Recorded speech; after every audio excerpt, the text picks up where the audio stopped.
I'm the Global Runner and I'm trying to get under 72 minutes in the half marathon, aged 50. And I've got to say, the weather outside is frightful. In this week's episode, I do some weight training.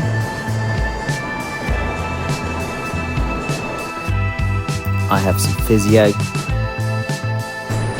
And I do a 10k full out. I was watching a video by Kofuzi the other day and he was going through his training for the Houston half marathon, which is one of the half marathons I'm doing. So there we go, we have the internet YouTube crossover that people didn't know they wanted. I'll be taking on Kofuzi in the Houston half marathon, and he did his training or update outside in similarly cold weather, so I thought I would copy him on that one and do the same here. So it is freezing in Calgary and has been all week. It's currently minus 14, but the wind chill is making it feel like minus 22. So even if there wasn't all this snow on the ground, it just isn't the opportunity to run fast whatsoever. So unfortunately, I've been relegated to the treadmill for most of this week.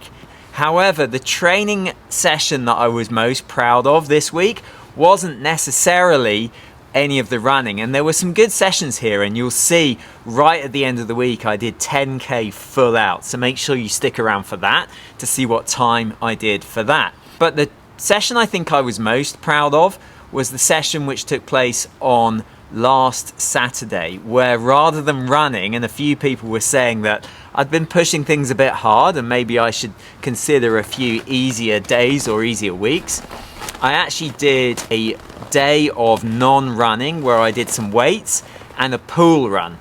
And the weights actually really impacted me. I went quite aggressive on the weights, and I definitely felt those for quite a few days in a slightly sore but also quite strong way. So I think I'm going to insist on weights a little bit more than I have been and try and do a few more high quality weight sessions in the coming weeks. Also, pool running to me is invaluable. Like, you really do get serious benefit from that with zero impact. The benefit you get from strengthening your legs, it's not really a cardio workout, it's more of a strength workout. And I really find that I run well when I've done a few more of those. So I'm going to try and get a few more of those in the coming weeks as well.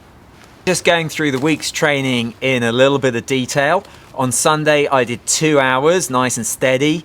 I didn't want to push anything too hard. The weather was okay. There wasn't too much snow. And so I did a nice, easy 2-hour run, which was 16.5 miles. The next day, I kept things super easy, just a gentle jog around the neighborhood, 45 minutes, nothing too serious, just ensuring that I wasn't too tired from Sunday's run. Because on Tuesday I had a serious session followed by a steady state run on Wednesday. So I had a little mini block there of 2 days in a row where I wanted to run hard on the Tuesday, and so I did 10 by 3 minutes with 1 minute recovery on the Tuesday, and then on Wednesday I did a 1 hour steady state run at 6-minute miling. So that's 10 miles, 16k in an hour. So let's have a look at both of those in a bit more detail. Okay, so it's Tuesday and I wanted to do something fast, and I was going to do maybe even 200 reps on the track, but we got a ton more snow and it's minus 17. So I think, annoyingly, so we are unfortunately relegated to the treadmill today, but that's okay. We're going to make the most of it. We're going to do 10 by a kilometer, and I think I'm going to look at 5:27 pace, which is 72 minutes for the half marathon, which is this per kilometer, and minimal recovery. Like, I'll try and min it, we'll see. So this session turned out to be way better than I could have hoped for. So I did 10 by 3 minutes, and the first 2 reps I did at 11 miles an hour, so 5:27 a mile, which is 3:23 a kilometer. Then reps 3 and 4 I did at 11.1, which was 5:24 a mile or 3:21 a kilometer. Reps 5 and 6 I did at 11.2, which is 5:21 a mile or 3:19 a kilometer. Reps 7 and 8 I did at 11.3, which is 5:18 a mile or 3:18 a kilometre. And the last 2 reps I did at 11.4, which was 5:15 a mile or 3:15 a kilometre. And the key to this session wasn't necessarily the fact that I was doing these 3-minute reps hard or fast, or the fact that I was getting faster each one. But the key to this whole session was the fact that I only had a minute's rest between each of the reps. So I really feel like I got something decent out of this session. I had some good paces, I got myself going, and I had minimal recovery. By the time you'd slow down, it was time to start up again. So really decent session, and really happy with this one. And I followed Tuesday's session up with a hard session on Wednesday. I did a steady state run. Now this is a run that I really feel gives me a certain amount of fitness, and I try and keep this at 6-minute miling, which is 3:43 a kilometre. And a few weeks ago I started at 5 miles, which is 8k, then I did 6 miles, which is about 10k, and then last week I did 7 miles. This week I decided I wanted to go further still, and so I went to a full 10 miles, so 16k at 3:43 a kilometre, which is 10 miles an hour. And I was glad that I did this on tired legs.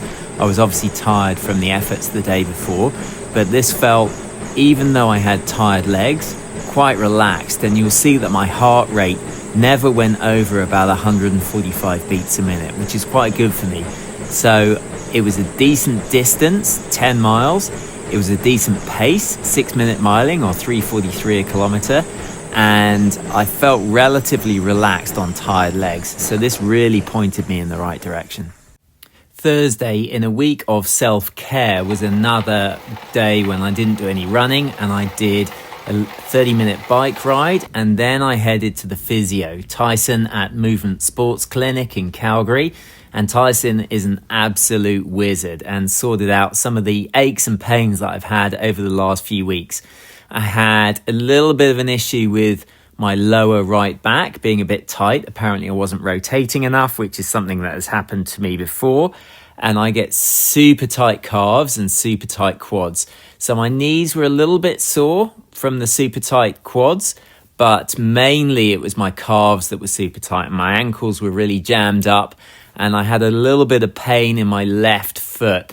Now Tyson gets in there with his thumb and with the needles, and this was a session that I really needed and I really benefited from.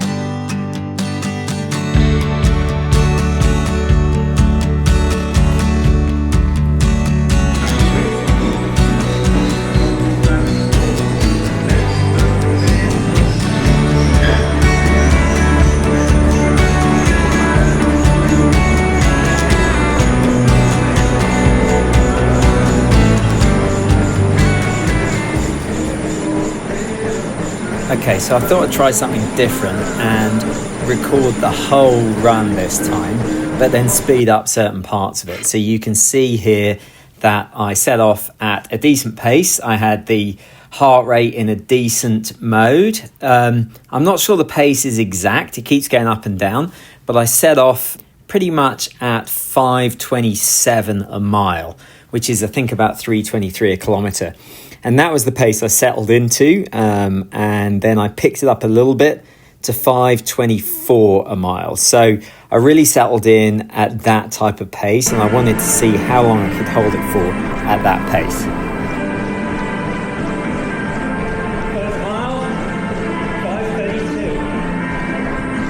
So I went through the first mile in 5:32 and I was feeling okay, but certainly not 120 odd beats a minute okay. So I knew there was something wrong with my wrist heart rate monitor, my arm heart rate monitor.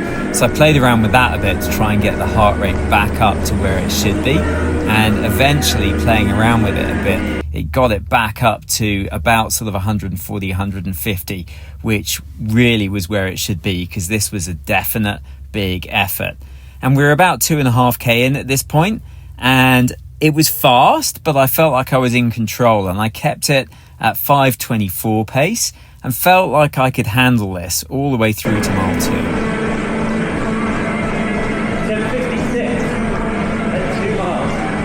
So by this stage, I'd settled into my pace, which I felt was good. And I was hanging around 160 beats per minute for my heart rate. So I was doing 524 a mile. And about now, I made my first mistake, which was to up it to 521 a mile. And I was maybe getting a bit confident. I thought if I can get a few minutes in at 521 a mile, that will really serve me well later on. But as it turns out, that was just a step too far. I should have kept it at 524. 16:20, 3 miles.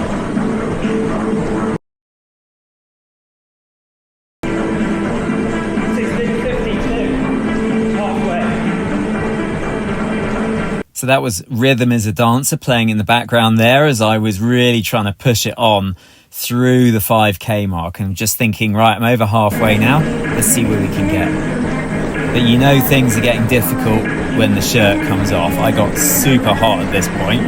I thought anything to keep me cool and keep me running fast is worth doing. So I took the top off and I thought, let's just see this home. We've got 4k left. It was, however, around this point that my heart rate was really starting to get up and I was starting to struggle. And so I was thinking, am I going to make it to 10k? And it was a mental game at this stage trying to push through. 21:53, 4 miles. So I'd already backed off the pace a little bit and I was starting to feel like I wasn't going to make it. So I told myself, okay, you've done 4 miles, get to 5 miles, which is 8k, and that'll be enough. Keep this pace, keep it going, and see if you can get to the 8k mark, which is 5 miles. So I pushed on through. I definitely don't think I could have got to 10k at this pace, but eventually I managed to drag myself through to the 5 mile mark.